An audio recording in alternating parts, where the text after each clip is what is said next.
Buenas noches a todos. Hola. Muy buenas noches y muchísimas gracias a todos por venir. Hoy estamos encantados porque tenemos a un autor benaventano y estamos muy contentos de tenerle, que nos lo va a presentar además nuestra alcaldesa Beatriz Asensi. Ella va a hacer la presentación de Tomás, que es Tomás Gestoso, que ha escrito este libro que es Ciencia para cuñados.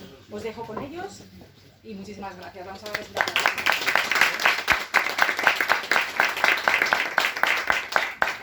Bueno, yo lo voy a coger para que se vea así mejor, más cerca. Para mí es un placer, un honor, Tomás, poder presentar este libro. Un chico joven, además, con inquietudes, un chico formado, con estudios. Un libro muy interesante, Ciencia para cuñados. Cuando me lo propuso, pues estoy encantada, porque realmente la verdad que en el ámbito ahora mismo de la literatura en general, pues que haya gente joven que se anime a escribir, no es lo normal, la verdad, por desgracia, en el sentido de que nuestros jóvenes muchas veces o no se atreven, o no porque no estén formados, porque tenemos la suerte de que tenemos muchos jóvenes con formación, a pesar de que a veces siempre vemos el lado negativo, muchas veces de la juventud, y sin embargo hay mucho de positivo en los jóvenes que tenemos hoy en día. En Benavente, además, aunque él es de Zamora, pero bueno, en la provincia de Zamora en general, tenemos pues gente muy formada, muy preparada. Aquí en nuestro municipio hay gente con mucha excelencia académica, muchos chicos y chicas que además lo vemos cuando al final acaban los estudios, la formación antes preuniversitaria en este caso, vemos que tienen notas excelentes y por eso siempre tenemos que ver el lado positivo de nuestros jóvenes. No todo va a ser negativo. Hay mucho de positivo y en el caso de Tomás hay mucho de positivo. Un chico además con una formación envidiable. Este libro, como decía, Ciencia para cuñados, ¿cuántos cuñados conocemos, no? Yo siempre digo que hay gente que de todo habla y de nada sabe. Siempre en el día a día vemos a gente, yo haría, yo diría, yo... Entonces gente que, bueno, pues que a priori cree que sabe y luego no está formada, y por eso en este caso, en este libro, con los mitos que hay en el ámbito de la ciencia, que hay muchos, mejor que él no lo va a poder decir, ahora él nos lo explicará con más detenimiento, por supuesto, con un sentido crítico, pero a la vez también gracioso, ¿no? Que lo vamos a leer desde la óptica del humor, pues del humor, que nos va a atraer, que nos va a gustar y que nos va a enganchar este libro, seguro. Por eso, de verdad que para mí es un placer poder presentarle, estoy encantada de estar aquí con él y nada, que os animo a todos a que compréis el libro, que lo compréis, que os va a gustar seguro, que nos va a entretener, que además él, si le seguís, veréis los artículos de opinión que escribe habitualmente. Tiene una pluma, no sé si escribe con pluma o con... No, con boli. O bueno, ahora es que son muy modernos ya. Ahora ya no se escribe como antes. Yo es que sigo siendo de boli, ¿eh? De boli o de pluma, que todavía conozco a gente que escribe con la pluma, ¿eh? Pero bueno, estos chicos más modernos ya son más del ordenador. También. Pero bueno, que os va a gustar de verdad, porque tiene un pensamiento crítico, pero también ácido, ese punto ácido de humor, que nos va a gustar, que os va a gustar, y que os invito a todos a que os adentréis en sus páginas y que disfrutéis de la lectura, porque la lectura es maravillosa. Yo, para mí, es mi hobby primordial y principal, al que de todas las cosas a las que he renunciado nunca renunciaría a la lectura, eso lo tengo muy claro. Ni a mi familia, claro, porque por ahí tengo también a la gente, y dirán, no, a la familia tampoco renuncio, pero dentro de los hobbies no renuncio para nada a la lectura. Así que os invito a todos a que disfrutéis de Ciencia para cuñados de Tomás Gestoso Matei. Así que, muchas gracias.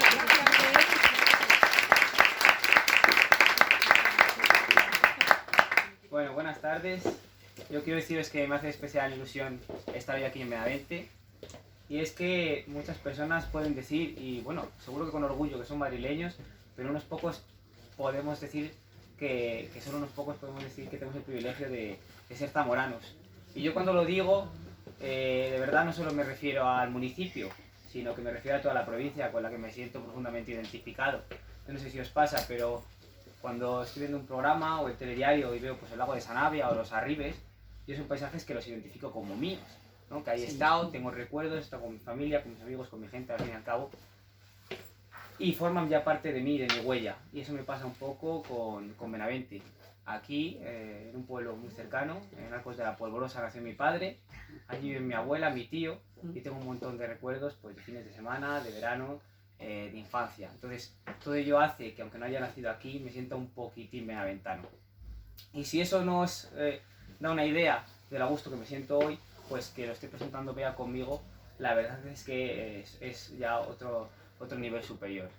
Bea es, pues ya la veis, lo conocéis, es cercana, comprometida, es humilde. Para mí representa lo mejor de la política local, ejercida con conocimiento del terreno, con vocación de servicio y con la cercanía, pues que aquí está, que la caracteriza. Además creo que ha sido la primera mujer alcaldesa Sí. de la historia de Benavente, ¿no? No, de la historia no. ¿No? De Benavente. De Benavente. Sí, Hubo sí. una alcaldesa hace...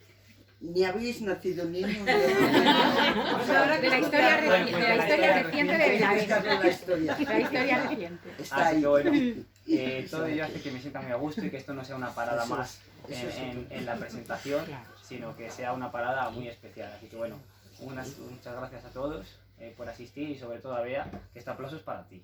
Ay, no, por Dios, no.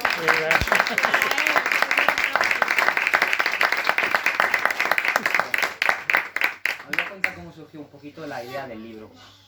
Yo escribo columnas para el grupo Prensa Ibérica, que entre otros medios tiene de aquí La Opinión de Zamora. Cuando son asuntos más locales, pues se publican aquí.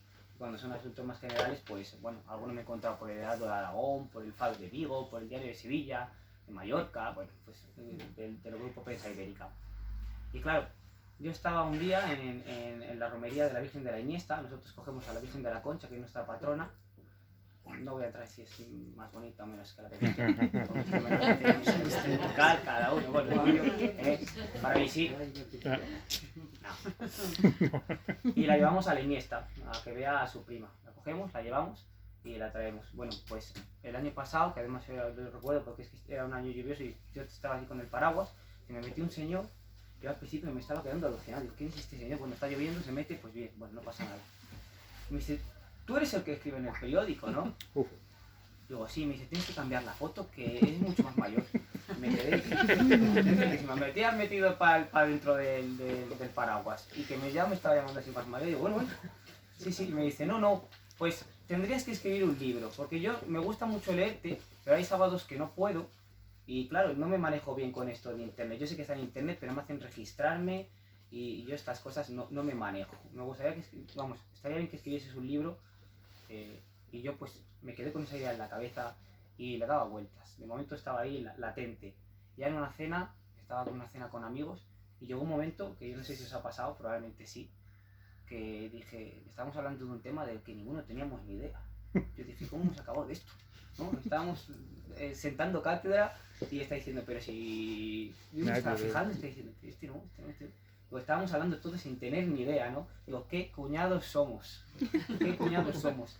Y se me ocurrió la idea del libro, de Ciencia para Cuñados, de coger cuestiones muy de actualidad, darle un enfoque más narrativo y englobarlas con cuestiones pues, más clásicas de la ciencia en un libro.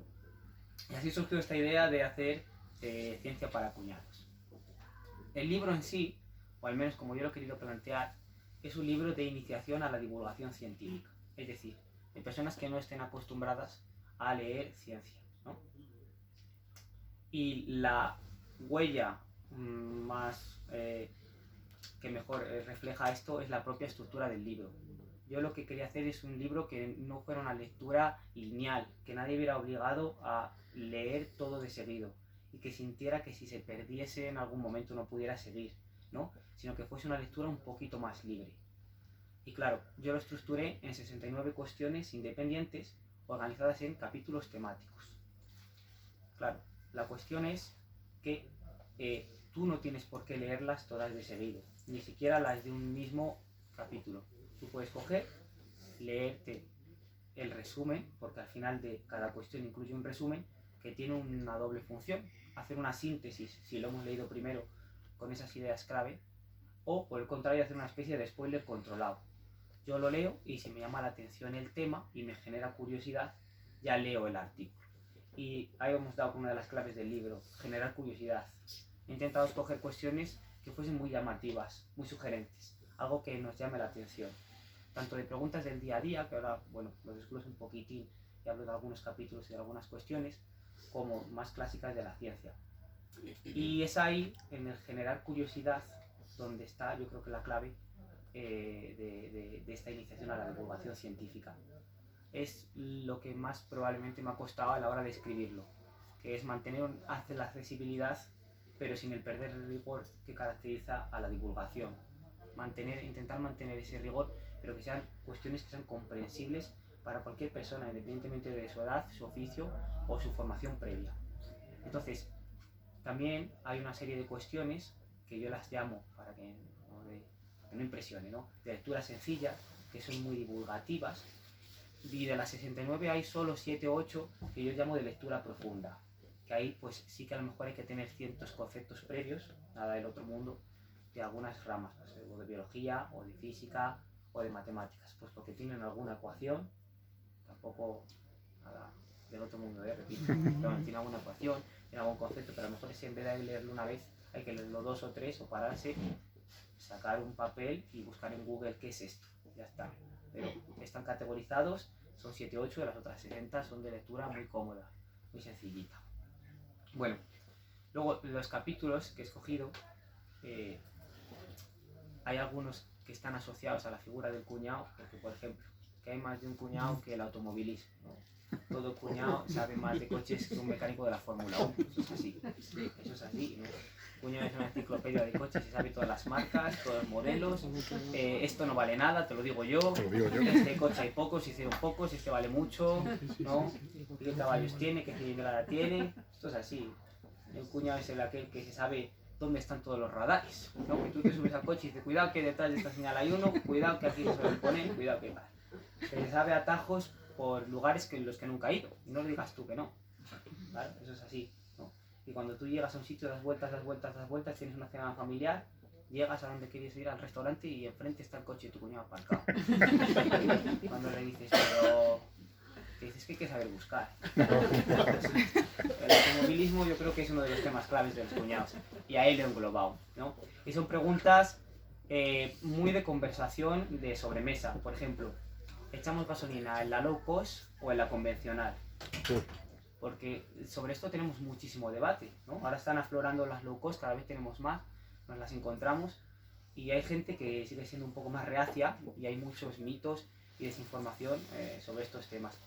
Y es un poco también la esencia del libro, porque yo lo defino siempre que me preguntan, ¿te metes con los cuñados? Digo, no, si yo me identifico como un cuñado. Ahora leo la introducción. Yo lo identifico como una guía del buen cuñado. Los cuñados tenemos una habilidad que es que nos gusta hablar, participar en las conversaciones, nos gusta transmitir, ser altavoces de información. Entonces, vamos a hacer, reconociendo el propio sesgo, vamos a utilizar nuestras cualidades para algo positivo. Vamos a transmitir información, pero veraz, científicamente comprobada, ¿no? Vamos a hablar, pero con un conocimiento detrás. No vamos a hablar por hablar. Esa es un poco la idea del libro. El cuñado no se nace, el cuñado se hace. Sí, es la idea principal. Entonces, bueno, uno de los temas es el automovilismo. ¿Por qué el precio de la gasolina sube tan rápido de un día para otro? En cambio, cuando vemos que el barril de Brent, que también explico lo que es, baja, el descenso es tan lento, ¿no? Como si fuese un cohete en la subida de precios y una pluma que se mece cuando bajan. Y esto, bueno, yo soy uno de los que siempre al final me adelanto, siempre al final digo, bueno, ¿hay alguna de las cuestiones de las que he ido hablando que queráis que lea o que la desarrollemos o que hablemos? Todo el mundo me dice la de la gasolina. Entonces, ¿qué pasa con las gasolineras? Pero todo el mundo sabe. Entonces, nada, lo cuento y ya está. Yo he oído de todo, como que le echan agua, las gasolineras low cost, como que las convencionales cogen la parte de abajo de los trailers y la de arriba, pues que tiene más residuos y más productos subyacentes, son las que se quedan las low cost. Bueno, hay un poco de mitos en todo este aspecto. Y hay que decir que hay 6 refinerías en España que trabajan el petróleo que, claro, nosotros importamos, no tenemos, ¿no? Esas 6 refinerías, de ellas, solo una única empresa, que es la que tiene la concesión, que se llama Exolum, es la que tiene la potestad para repartir el combustible por las gasolineras. Es decir, la base del combustible es la misma para absolutamente todas. Y de hecho son las 6 refinerías las que hay y una única empresa es la que las reparte. Además, hay inspecciones periódicas. Tenemos una agencia nacional que se encarga de acreditación, que se encarga de hacer revisiones periódicas. Y no sé si sabéis, por ejemplo, uno de los mitos que si el marcador te marca más de lo que te está echando, bueno, pues como consumidores tenemos derecho siempre que vayamos a la gasolinera a pedirles el matrazo. Están obligados a tener un matraz aforado de 10 litros con el que tú puedas comprobar que efectivamente te están echando 10 litros. Esto en principio tiene que estar en todas las gasolineras porque es así. Y si hay más o menos un 0,5% de margen, es decir, nos echan 1 litro de menos, eso es un tipo, vamos, se denuncia porque es un delito tipificado. El precio del combustible, ¿de dónde viene? Hay que entender que el 80% es el combustible en sí, los impuestos. Entonces, ¿de qué es el otro 20%? Mayoristas, intermediarios y sobre todo el personal de las gasolineras. Entonces, ¿por qué las low cost son más baratas? Normalmente, si os dais cuenta, las encontramos en sitios más alejados, en polígonos, no las solemos encontrar en los centros de las ciudades. No tenemos tanto personal en las gasolineras low cost. Y además, lo que sí tienen las convencionales que no tienen low cost son aditivos. La diferencia no está en el combustible en sí, no es malo el de la low cost, no nos va a perjudicar al motor, pero probablemente el de la convencional pues tiene más productos anti-rumble que van a evitar que se acumule más los residuos que siempre llevan del proceso. Bueno, entonces, y también siempre me preguntáis, ¿tú cuál le echas a tu coche? Porque claro, hay que mojarse. Es un cuento y luego me dicen, ¿y tú qué?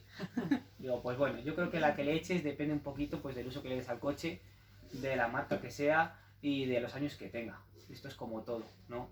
Yo siempre digo, pues bueno, que hay gente para todo y me meto mucho, ¿sabes? Que digo, si tú sí tienes un Mercedes, puedes echarle a la Repsol, ¿no? Que estás comprando Mercedes. Como buen cuñado, además. Mantello, que vale mucho, es una marca premium, pues hombre, intenta darle la vida que puedas. Pues esto es como todo. Yo alterno porque ahora lo uso muy poquito, ¿no? Ahora trabajo en el mismo sitio en el que vivo, utilizo el coche pues para venir al pueblo, para ir a Madrid alguna vez y poco más. Entonces un mes he hecho en una, un mes he hecho en otra porque no he hecho más que una vez al mes. Pero la verdad es que ahora, en este tema también está si los coches eléctricos contaminan o no contaminan, que es un tema también muy de cuñados. Está si está el mercado de los coches eléctricos preparado para esta prohibición que nos hace la Unión Europea de a partir del 2035 no vender motores de combustión, ¿no? Con eso sí que soy un poco crítico. Yo me lo compré diésel y lo compré hace un par de años, 2 años y medio, ¿no? Y yo me lo compré diésel porque en principio iba a hacer kilómetros, entonces lo compré diésel. Pero bueno, y bueno, pues es un ejemplo de un tema, para que veáis por dónde van un poco. Ese tema es un poquito más de actualidad. Luego, por ejemplo, otro tema de los que he incluido. Si estamos hablando de cuñados y de conversaciones, cuando tú no sabes de qué hablar, ¿de qué hablas? Del tiempo. Del tiempo. Pues tiene que haber un tema de meteorología y climatología. Porque es que un cuñado tiene que estar preparado. Pero no conoces a todo el mundo. Todo el mundo a veces cuando presento la cultura de cuñado, yo la presento con mucho cariño, porque es que es verdad, ¿no? A veces le tenemos un poquito de desprecio, pero tú llegas a una boda, te ponen con alguien que no conoces a nadie en una mesa. Y en cuanto el cuñado dice la primera chorrada de échame otra, que esta tenía un agujero, y ya dices, aquí voy a estar. Ya está. Este es mi sitio. Y dices, bueno, mejora la cosa. Pues esto es así. Entonces, el tiempo, pues, algunas que intento que llamase más la atención, como si un incendio puede provocar su propia tormenta. Voy a mirarlo. No me he quedado ahora así en blanco. Claro, ¿qué es el cambio climático? ¿No? Controversia, cuñados. Siempre tengo un cuñado, no. Existe el cambio climático. Si existe un agujero realmente en la capa de ozono, cómo se forma el arco iris, qué son las auroras boreales. Y en esto también incluido, ahí zamoranismo puro y duro, que siempre que puedo hablo de él, qué sabemos del padre de la meteorología zamorana. Porque muchas veces es como ha empezado introduciéndonos Bea, que nunca nos fijamos en las personas que tenemos cerca, que a veces valoramos más, pues es Madrid, y yo porque es Madrid ya te quedas alucinado, ¡guau! He llamado a un ingeniero de Madrid, bueno, ¿qué pasa? ¿No? O viene de Alemania, y a veces no valoramos a las personas que tenemos cerca y que están sobradamente preparadas. Bueno, pues nosotros tuvimos un científico zamorano del siglo XX, que la propia EMET ahora está haciendo pues, campañas para reconocer su figura, que era Francisco Morán Samaniego, que lo llama la EMET el padre de la meteorología zamorana. Este hombre, que empezó estudiando medicina y estudió con nada más y nada menos fue alumno de Santiago Ramón y Cajal, luego se pasó a la Facultad de Ciencias, hizo, antes las ciencias había una que se estudiaban todas juntas, se fue a Alemania y estudió con grandes científicos como Rödinger, Einstein, ¿no? Que tan llamativos nos suenan siempre cuando lo oímos, y se volvió, hizo su servicio militar y se sacó las oposiciones de la Agencia Estatal de Meteorología. Allí hizo unos apuntes que a día de hoy quienes quieran estudiar para el Cuerpo Superior de Meteorología es como el Código Penal para quien estudia Derecho, tienen que teniendo que estar ahí. Luego además tradujo muchísimos tratados de un divulgador muy famoso que es Isaac Asimov. Habló también bueno, tiene varios tratados matemáticos y nos hemos olvidado un poquito de él. Hace 3 meses, a iniciativa de la EMET, bueno, pues está el Ayuntamiento de Zamora y ahora tenemos en Salto 4, en el edificio en el que nació, una plaquita que lo reconoce. Pero bueno, que a mí siempre me gusta hablar de él, ¿sí?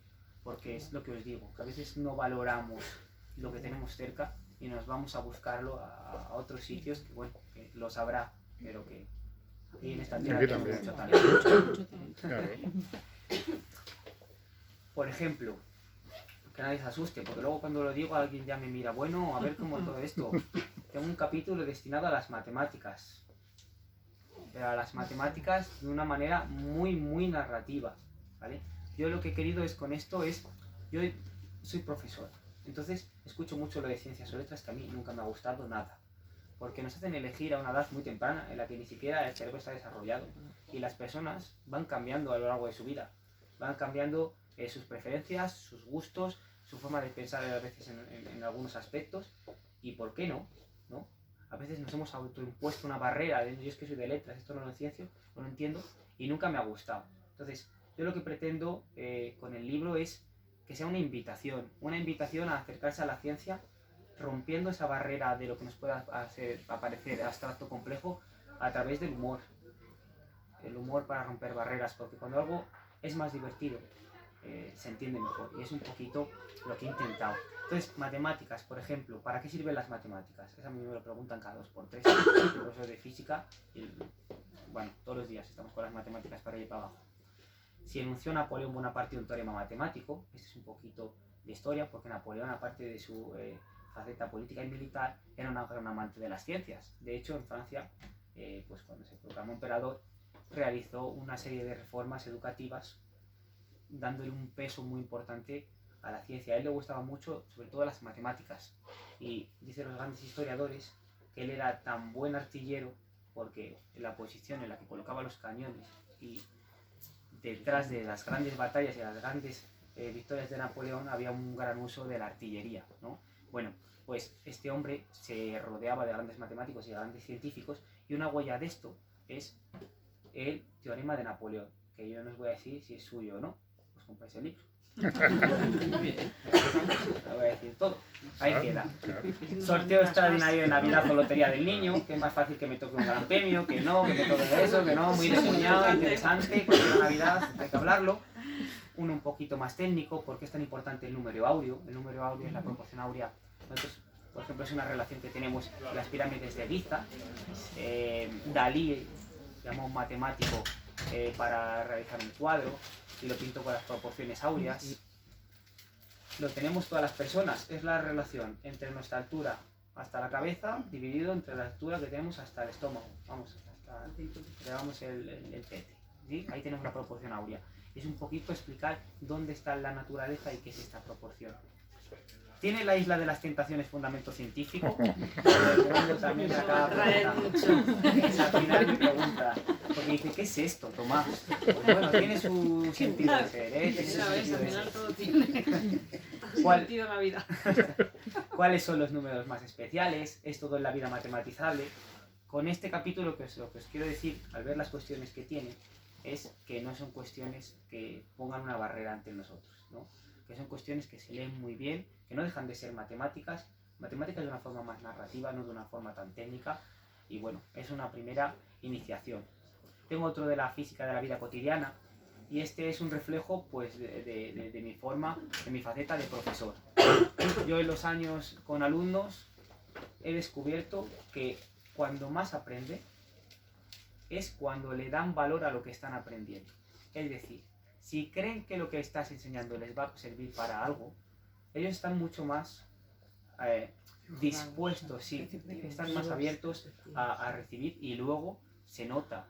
Si creen que lo que están aprendiendo no les va a servir para nada y lo van a memorizar y ahí se va a quedar, es muy difícil que aprendan. Entonces, yo lo que hago, siempre, todas las semanas que puedo, que hay muchas discusiones, te pones a quitar horas, uno llega tarde, ya no puedes, 10-15 minutos a la semana, es relacionarle los contenidos teóricos que estamos viendo con aspectos prácticos. Y de ahí, por ejemplo, de mis alumnos, nace el de la física de la vida cotidiana. ¿Cómo funciona el microondas? Ese salvavidas culinario, ¿eh? Ahora, a nosotros, a mí que me queda un poquito más cerca, ¿qué haríamos en Salamanca? Yo cuando me digáis que haría así los tuppers y sin microondas. El microondas, ahora me invento, ¿eh? ¿Cómo estaríamos en esa etapa? A descongelar. ¿Por qué la olla express es tan rápida? La de microondas está relacionada, yo la enseño cuando vemos los tipos de moléculas. ¿Por qué la olla express es tan rápida cuando vemos los estados de agregación? Que esta es muy sencillita de entender. ¿Por qué la olla express es tan rápida? Porque cuando aumenta el punto de ebullición, es decir, dicho así de andar por casa, cuando, por ejemplo, vamos a decir el agua, vamos a entrar en el agua, pasa de líquido a vapor, cuece, como vamos a decir así vulgarmente, ¿vale? Eso le damos punto o temperatura de ebullición. Cuando aumenta la presión, aumenta el punto en el que, vamos a decirlo así, para entendernos, ebulle el agua. Entonces, a presión atmosférica, o cuando estamos, ¿a qué temperatura más o menos hierve el agua? A los 100 grados. Pues si nos subiéramos al Everest, hay vídeos, lo podéis buscar en YouTube, ¿eh? Si no confiáis en mí, luego le vais a ir a YouTube. La capa atmosférica que tenemos por encima, tenemos menos cantidad de aire, hay menos presión, tenemos una columna vertical menor sobre nuestras cabezas. Entonces, al haber menos presión, la temperatura de ebullición es menor. Podemos hervir agua a 70 grados. No hace falta llegar a 100 para poder hervirlo. En el mar muerto, que estamos como 6 metros por debajo del nivel del mar, y hay un poquito más de capa de aire sobre nosotros, pues todo lo contrario, herviría a 101. Pues la olla lo que hace es que crea un sello hermético, empieza a acumular presión dentro, y entonces más o menos, dependiendo del tipo, pero las actuales hierven a unos 120 grados. Es decir, no está hirviendo a 100 grados. Cuando está hirviendo, está la temperatura del agua a 120. Entonces, claro, esto ablanda legumbres, carnes y optimizas el resultado y los tiempos de cocina, pues como todos conocéis. Pues Tomás, me sabe fatal, pero nada, me tengo que ir al triduo de... Perfecto, Me era lo que sabe hablábamos fatal. antes. Bueno, Me quedaría aquí horas escuchándote, de verdad te lo digo. Así que quedaros horas si hace falta escuchándote. Encantada de escucharte, de verdad. Me sabe muy mal porque tengo ese otro compromiso y me coincide todo el mismo día. Y es una pena, porque ahora escucharte... Ya, lo que pasa es que tengo que ir a Santa María pitando. no te preocupes. Gracias a vosotros. Tomás, disculpa que te interrumpa, pero ya sabes que estamos en contacto. Bueno, gracias. Gracias por venir. Gracias por invitarme. Nada. Adiós, hasta luego. Nada. Venga, hasta luego. Bueno, Ángela, aquí, hombre, me vas a dejar aquí solo. Es que me tienen muy vista. Vale, Ángela, no me dejes solo. Bueno, entonces, ¿por qué no nos queman las placas de inducción? Hay gente que le parece magia, que toques una placa de inducción, esto no te quema. Cuidado como lleves anillos, que ahí sí. Mira que eres Cuidado, y las mira pulseras, que es ¿eh? cuñada. O que esté Vaya bien cuñada que calentito. te has salido, ¿Cómo detecta nuestra posición el GPS? Bueno, pues de ese tipo de cuestiones. De la energía, cómo funciona el mercado, vamos, un capítulo de energía y una de las cuestiones es cómo funciona el sistema energético. También todo el mundo me lo pregunta, ¿no? Hace unos años normalmente no nos había llamado tanta la atención hasta que en el 2022 nos empezamos a asustar con los precios del megavatio y el kilovatio, ¿verdad? Ahí ya nos planteamos. Bueno, pues explico cómo funciona el sistema energético. ¿Qué es la energía nuclear? Que yo siempre he sido un firme defensor de la energía nuclear. Si es segura, si no es segura, ese estigma que tiene. Y por ¿Qué tema ejemplo, más interesante? Más? ¿Te puedes adentrar un poquito así? sí, la energía Sí. nuclear. Tengo dos cuestiones. La versión simple y la versión técnica. Porque para todos los públicos está la versión sencillita y la técnica. Os voy a contar la sencillita. ¿Vale? Los átomos, que son, podríamos así decirlo, los ladrillos del universo, los más pequeñitos, están formados en su centro por cargas positivas y neutras. Y alrededor, de lo que llamamos orbitales, electrones. Bueno, pues vosotros sabéis que las cargas del mismo signo se repelen. Entonces, ¿por qué en un espacio tan pequeñito como es el núcleo? Mira, os voy a hacer una comparación que siempre se la hago a los muchachos y les gusta mucho. Si un átomo fuese el Bernabéu,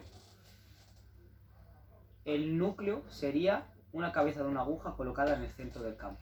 Para que os hagáis una idea de la proporción de lo que es el núcleo respecto del átomo. Sería a escala real. Ese caso, más o menos, de un estadio de fútbol y la cabeza de la aguja. Entonces, estando tan juntitas, y si son cargas del mismo signo, ¿por qué no se separan? Bueno, porque hay una energía, que es la energía nuclear, que es la que mantiene a las partículas del interior del núcleo unidas. Entonces, nosotros, ¿cómo podemos despejar esa energía? Rompiendo el núcleo, la fisión nuclear, que es lo que hacemos en las centrales nucleares, o uniendo núcleos, que es la fusión nuclear, que es lo que se hace en el Sol. No lo hemos conseguido nosotros hacer, bueno, en la Tierra por las temperaturas que hay que alcanzar. Entonces, ¿cuál es el problema de la energía nuclear? Todos lo sabéis. Los residuos y la controversia que hay. Claro, yo cuando hablamos de seguridad de la energía nuclear, con 5 gramos de uranio hacemos más o menos lo de con 100.000 kilos de carbón. Tiene un poder energético altísimo. Hace unos años la Comisión Europea la declaró como una energía verde, que fue una medida muy polémica. ¿Por qué? Porque el plan de la Unión Europea es en 2050 llegar a 0 emisiones de dióxido de carbono. Y es que la energía nuclear, en el proceso de extracción de energía, no se emite dióxido de carbono. ¿Todos tenéis la central de Homer Simpson en mente? Las 2 torres. Sí. Vale, pues por esas torres, ese humillo que sale, es vapor de agua, no es dióxido de carbono, no es un gas de efecto invernadero. Entonces, la cantidad de residuos que se generan también es muy pequeñita. Y luego el uranio se enriquece y no se puede decir que sea una energía, que sea una fuente inagotable, pero casi. Dura incluso 10.000 años y seguimos enriqueciendo el uranio. Respecto a su seguridad, la energía nuclear es el formato energético en el que más energía se genera en el mundo. Esto es como si hablamos de transporte, es el avión. El avión es el medio de transporte en el que más personas se desplazan diariamente en el mundo. ¿Qué ocurre cuando se estrella un avión? Pues que llama mucho la atención, que es algo catastrófico. Porque cuando ocurre, el accidente es muy grande. Pues lo mismo pasa con las centrales nucleares. Tenemos allá Fukushima y tenemos allá Chernobyl y todo el mundo piensa en eso. Pero es algo similar a lo del avión. Y luego los residuos, si se tratan bien y se establecen en una zona geológicamente estable, que no haya mucho movimiento, en principio no debería haber ningún problema. Pero bueno, esto es así, yo siempre he sido defensor y lo que os explico es pues la parte técnica de una forma, en una cuestión más simple, y de una forma un poco más técnica en otra de las cuestiones. Bueno, tengo un capítulo de astronomía, ese sí que es un poquitín más difícil, porque es que, vamos a ver, los cuñados no nos podemos quedar en lo fácil, ¿no? El rey de reyes tiene que saber de todos los temas. Y saber de todos los temas implica mojarse. Mojarse es soltar un par de perlitas astronómicas en las conversaciones, ¿no? Entonces, aunque sea un poco complicado, pues bueno, ¿qué es la fuerza de gravedad? Si hay vida o no hay vida en Marte. ¿Qué es un agujero negro? Es peligroso un agujero negro. ¿Por qué son esféricos los planetas? Bueno, si en el espacio no hay oxígeno, ¿por qué arde el Sol? En el espacio no hay oxígeno, ¿por qué arde el Sol? ¿Por qué? Bueno. ¿Qué se entiende por materia oscura? Bueno, ¿por qué la luna presenta diferentes fases? Entonces, son un poquito los capítulos que componen el libro. Y luego, por ejemplo, volviendo a esa idea de que yo lo que quiero transmitir, que es una invitación, el libro, a acercarse a la ciencia, incluí un capítulo que era más histórico, era más historia de la ciencia, que es el de episodios científicos.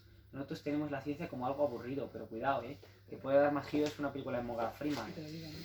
Tenemos casos ahí en la historia de controversias, de cómo se han enfrentado unos científicos a otros, cómo ha llegado a conflictos. Y ahora en Zamora tenemos la exposición de Nikola Tesla. Y bueno, es muy conocida la guerra de las corrientes con Thomas Edison, que es una de las cuestiones que, bueno, que eso puede ser muchas cosas, pero una etapa aburrida no fue. Se lo pasaban Eso, bien, se llevaban bien entre ellos. Claro, hombre.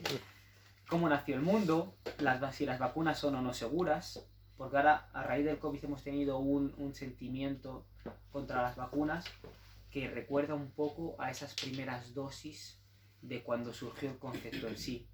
Las vacunas surgieron, si no me equivoco, creo que era el siglo XVIII, 1700 y pico. Kendall Jenner se le ocurrió, estamos en plena viruela, la viruela la principal causa de muerte en el mundo, coger una cepa vacuna, una vaca, e inyectársela a un ser humano. Y claro, se opuso a una oposición de muchos niveles, incluso religiosa. Era un poco inmoral, o sea, porque os hagáis una idea de la oposición. Y años después, y con las campañas de vacunación, se consiguió erradicar la viruela en los años 80. O sea que bueno, que yo no estoy defendiendo estas vacunas de ahora, que hay que patentarlas, pero que el concepto de vacuna en sí, la vacunación, ha salvado muchas vidas. Y bueno, yo en lo que pueda contribuir siempre he sido defensor de la vacunación.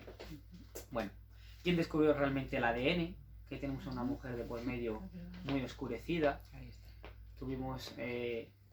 Estaban trabajando varios equipos, ya se sabía qué componía el ADN, lo que faltaba era saber su estructura, su forma. Y claro, teníamos varios. Un señor que había tenido ya un premio Nobel, que no estamos hablando de moco de pavo, otro par de científicos ya de gran renombre en Cambridge, y una mujer, Rosalind Franklin, en Inglaterra. Y bueno, Rosa, no sé si llamarla así, es como muy cercano.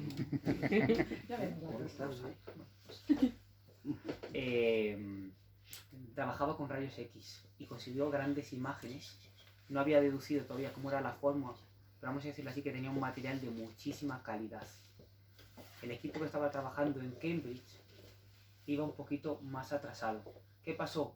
Que Rosa tenía un compañero con el que no se llevaba muy bien y le pasó fotos del trabajo que había realizado a esta pareja de científicos americanos, y a los pocos meses en la revista Nature publicaron pues bueno, la doble hélice que hoy todos tenemos en la cabeza del ADN. Le dieron el premio Nobel. Nunca reconocieron realmente cuán importante había sido el trabajo y las imágenes que habían obtenido, además a través de medios, vamos a decir, muy limpios, de Rosa. Tuvo muy mala suerte, se murió con un cáncer de ovario a los 37 años y los premios Nobel no se otorgan póstumamente, así que sí, quedó sin premio Nobel, pero bueno, que no caiga la historia en el olvido. Entonces, bueno, un poquito de historia de la ciencia.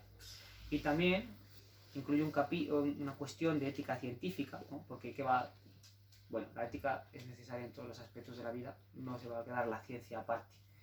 Que si son los científicos responsables del uso de sus descubrimientos. Y aquí analizo un poquito,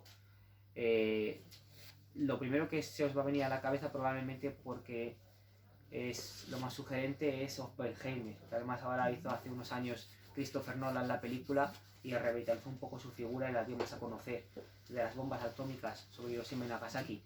Pero hay muchos más. El propio Alfred Nobel nunca quiso que se utilizara la dinamita con fines bélicos. Cuando él la diseñó, tenía un uso pensado para construcción, para demoler, sobre todo, hacer en esa expansión que estaban hacia el lejano oeste, el ferrocarril. Y claro, y como esto muchas más, el agente naranja estaba hecho para evitar plagas, no para destrozar campos enteros. Pues bueno, un poquito analizando, un poquito de opinión esta cuestión, si son o no los científicos, no sé qué pensáis vosotros, del uso que luego le den políticamente a sus descubrimientos.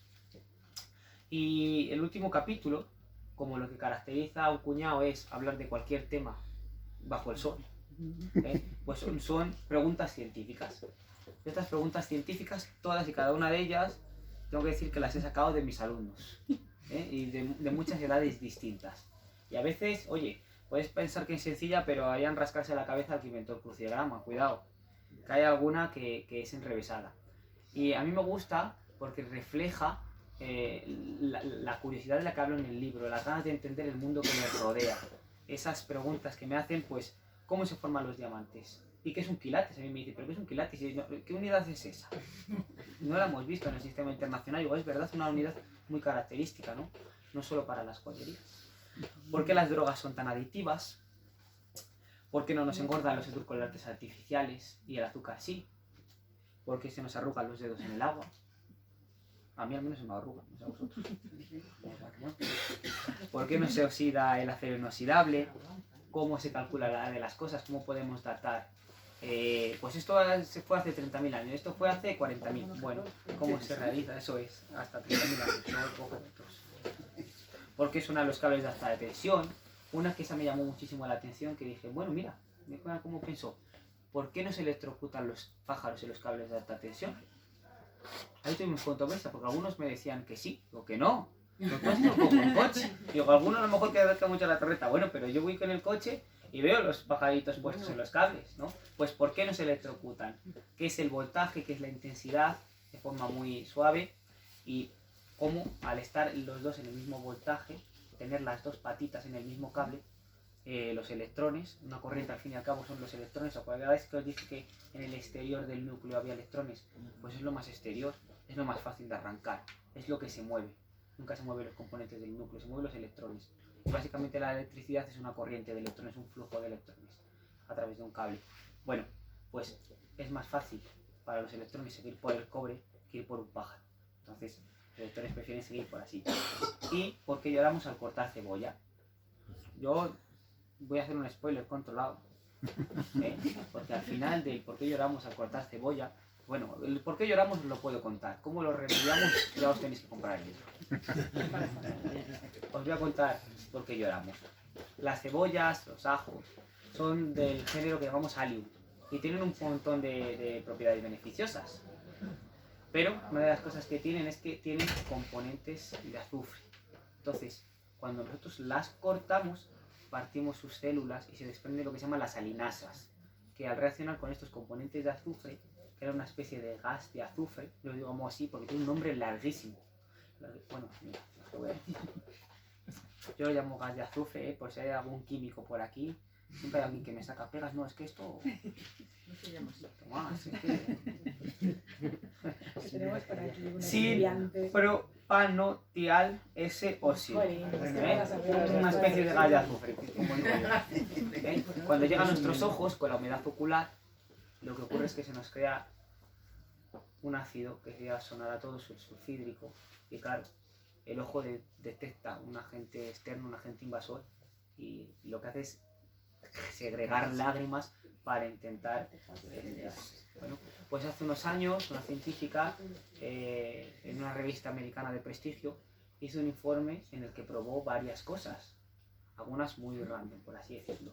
Voy a meterme un hielo en la boca, a ver si así aguanto más cuánto tardo en llorar. Ella lo que contaba eran los segundos que tardaba en llorar, cortando cebolla, haciendo distintas cosas. Voy a enfriarla, voy a lavarla primero, voy a ponerme unas gafas. Bueno, pues probó distintos métodos, y os digo cuál es la mejor conclusión si queréis llorar o evitar lo máximo posible es llorar, pero es que no os lo voy a decir. Entonces, bueno, no sé si es alguna os ha llamado más la atención que otras, y bueno, ahora hablamos y me contéis quién se ha sentido identificado como un cuñado. Voy a leer la introducción, pero mi idea es esta: generar curiosidad, acercar a las personas a la ciencia. Si alguien sale de aquí y algo que tenía asentado ya se pregunta por qué es así, ¿no? O te empieza a valorar después de leerlo, pues me he quedado con ganas de saber esto, ¿no? Porque la ciencia no es solo tener los conocimientos, sino aprender a hacerse preguntas.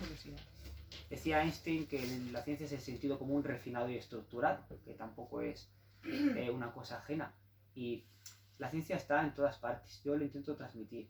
Participo en un podcast, en una radio local, en Vive Radio, en la sección de la ciencia, con mis artículos, ahora con el libro, pues cuando me invitan a algún evento. Mira, se lo tengo que decir a Bea, se me ha ido Bea. Voy a estar en la Feria del Libro en Zamora haciendo experimentos con objetos del día a día. Ay, pues para que estés en Para la las de- personas para que estés mayores. en la de Se lo tengo que Benavente. decir a Bea para la de Benavente, Lo sí. vamos a tener en cuenta también. Y yo es mostrar que la ciencia está en todas partes y a veces lo llevo al extremo. Y es que digo, la ciencia está en el lenguaje. Esto se cae por su propio peso. Vamos cuesta arriba, esto se me está haciendo cuesta arriba.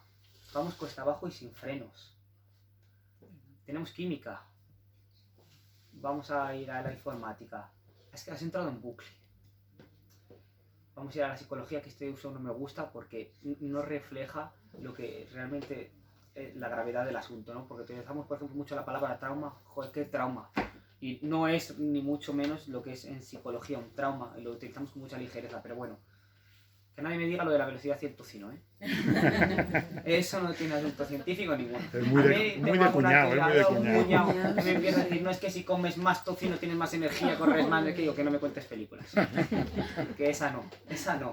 Bueno, pues por ejemplo, es una idea de la ciencia está en todas partes, hay que vivir de cara a ella, la ciencia está en los dispositivos que usamos, en los productos que comemos, en los problemas globales que enfrentamos como sociedad que somos, y tenemos que vivir de cara a la ciencia. Esto es un poco mi contribución a través de la figura del cuñado.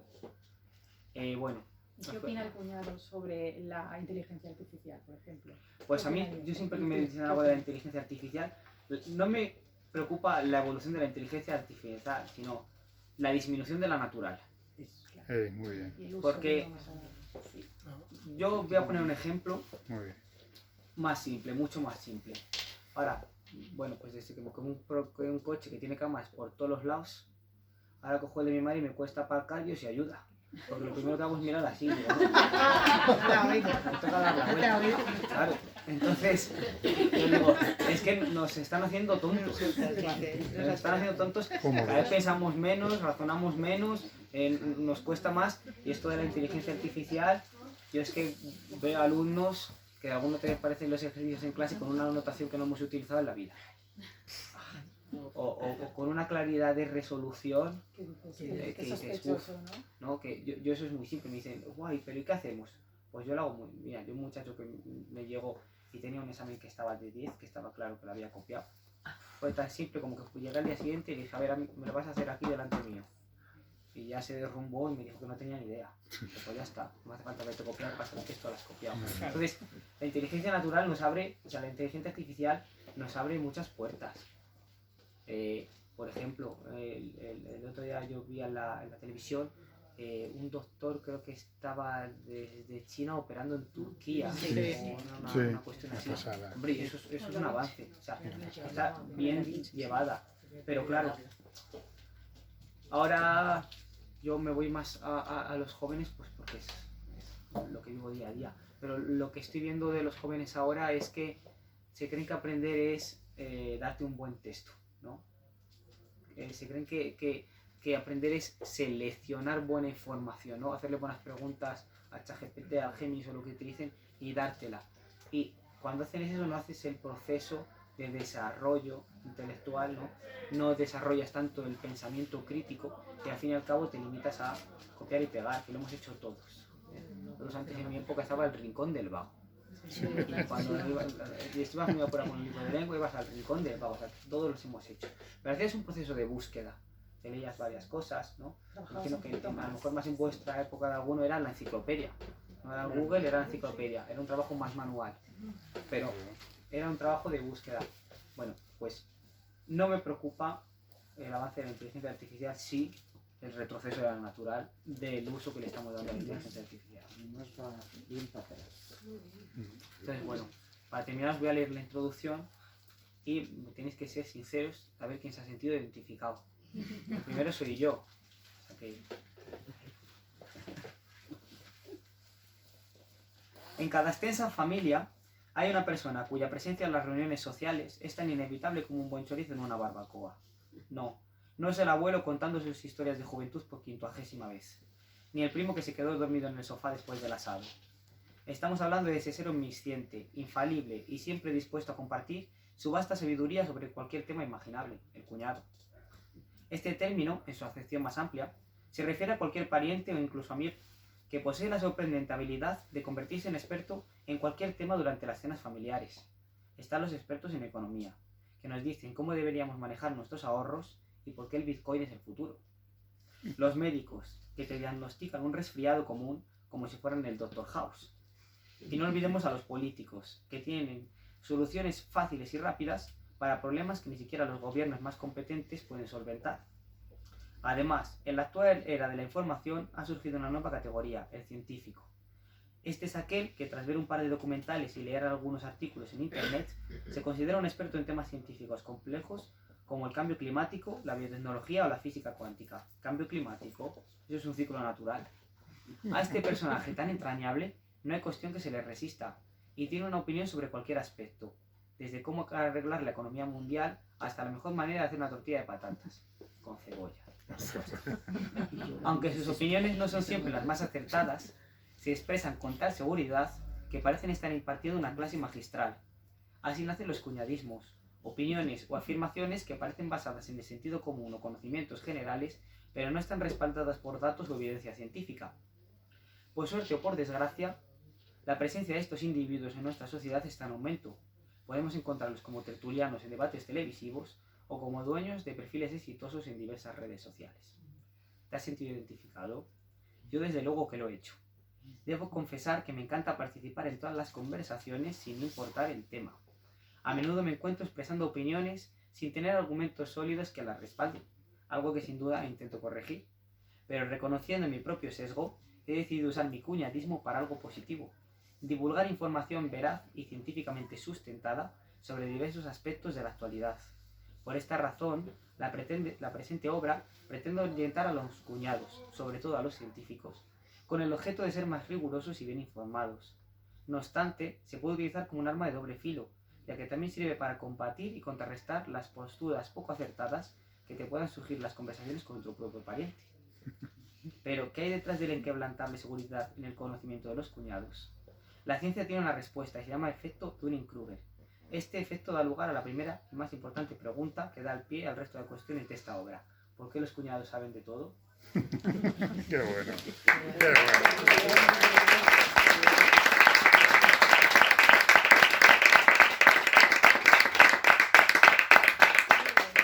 ¿Quién se ha sentido identificado? Manos arriba. Yo creo que todos. Todos opinamos. Todos tenemos opinión, entonces... Somos y conocemos. También, sí. Y hay grados de cuñado también, ¿eh? Hay grados de cuñadismo. Hay momentos de siempre. No sé si hay alguna cuestión que os ha llamado más la atención que otra, Hay grados, hay que queráis comentar. Si queréis preguntarle algo más, Inés. Yo la verdad que hubiera añadido una cosa. Ah, mira. La del terraplanismo. No. Eso todo el mundo me lo dice O sea, también. no, ya que estabas tan puesto en que eres de Zamora y tal, pues a mí me hicieron una pregunta este año en clase que la verdad que me sorprendió que incluso tampoco supieran qué era ese objeto. Y a mí me preguntaron que cómo funcionaba un botijo. Y un botijo que tampoco la gente tenía ni idea de que era un maldito botijo.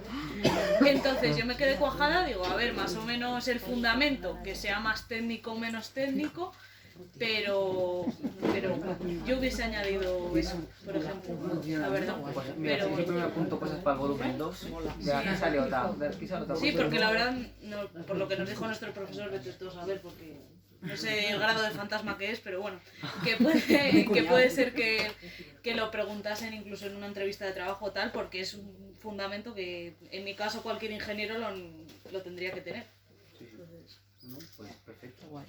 Toma nota. Sí. Al segundo, para el cuñado 2. sí, pero yo veo cosas más muy banales, o sea, porque luego te lo van comentando en clase y demás, o sea, yo para mi grado tal no es, pero yo creo que para la gente que tenga un poco de interés o de cierta, no sé, regustillo por querer saber más, yo creo que puede estar bastante bien y no a nivel muy técnico, porque incluso cualquier tontería te puede llevar a un mogollón de ecuaciones que tú ni siquiera sabes qué narices son esas letras, esos números, de dónde salen, pero todo el mundo puede entender si te lo explican de manera bastante asequible.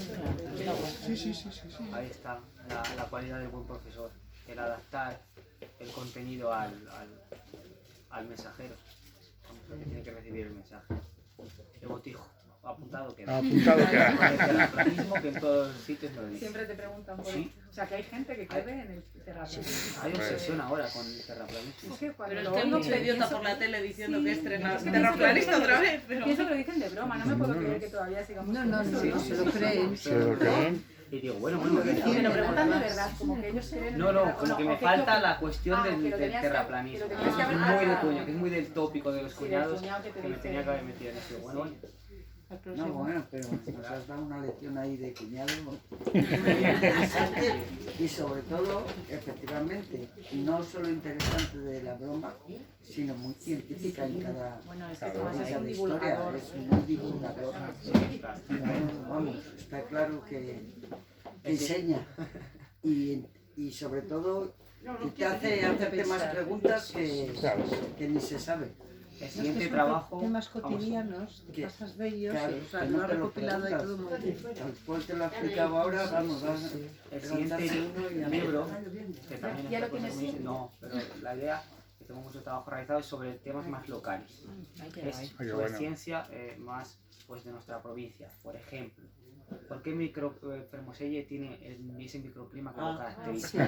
Yo cuando estoy con Ana, que es mi pareja, no conocíamos Fermoselle y cogimos una casa rural pues, para fin de semana. Cuando viene la señora de la caja rural, o sea, saca la casa con un kiwi y un plátano, dice que eso es de aquí de Fermoselle. Yo no me lo creía, no daba crédito. Lo que me hace- a ver, hay que decir que era un platanito. Pero es un plátano. Tenía un Suena plátano. así. Y claro, a mí eso me llamó muchísimo la atención y ya investigando, pues bueno, va un poco por la influencia del Duero, el caudal que lleva y cómo, pues bueno, por qué las iglesias románicas tienen esa acústica, que quizás sin hacerlo con la intención de la acústica, o sí, ¿no? Porque ahora, pues, no voy a decir nada de los ingenieros. Ahora aparte que nos hemos inventado muchas cosas y ahí teníamos a los romanos, ¿no? Que parece que nosotros, joder, que somos la generación más preparada. Y bueno, Todo está inventado ya. Exacto. O sea, Más que la nunca. descopadura. y se Pero- han perdido muchos escritos y demás. No, es que Y hay cosas que no se sabe hacer. Y además no lo saben hacer, se están volviendo locos. Como en las iglesias románicas se combina la piedra y la madera, que la piedra rebota esas ondas sonoras, la madera la absorbe y en principio debería haber mucha reverberación al ser templos pequeños y sin embargo la claridad del sonido llama mucho la atención, es por la absorción que hace la madera de esa reverberación. Cómo se originó el lago de Sanabria. Bueno, por ejemplo, en Zamora el yacente, la que sale el jueves por la noche, esa es penitencial y los pobres muchísimas veces se mojan y se meten al Cristo en la urna. Claro. Y yo veía al Cristo y lo veía impoluto, digo, pero ¿por qué no está empañado el cristal? O sea, pues es lo que os digo con el libro, despertar esa curiosidad, hacerse preguntas. Claro, y hablando con un compañero que estaba en la directiva, me dice, no, es que le inyectamos helio. Y dice, hijo mío, el helio llega al nivel de que está empapada la sábana hasta donde está la urna y a partir de arriba la sábana no se moja. Porque el helio lo que hace es reseca el ambiente, reduce el grado de humedad. Pues que parece algo muy llamativo. Algún trabajo de científicos que os comenté antes, de Fernando Samaniego, pues bueno, un poco en esa línea Qué guay. será el siguiente, Qué ¿no? guay. Ciencia, que es ciencia general, pero aplicada a cuestiones pues, propias de nuestra provincia. Qué bueno. No, es magnífico. Muy bien, muy bien. Vamos a dar un aplauso a todos.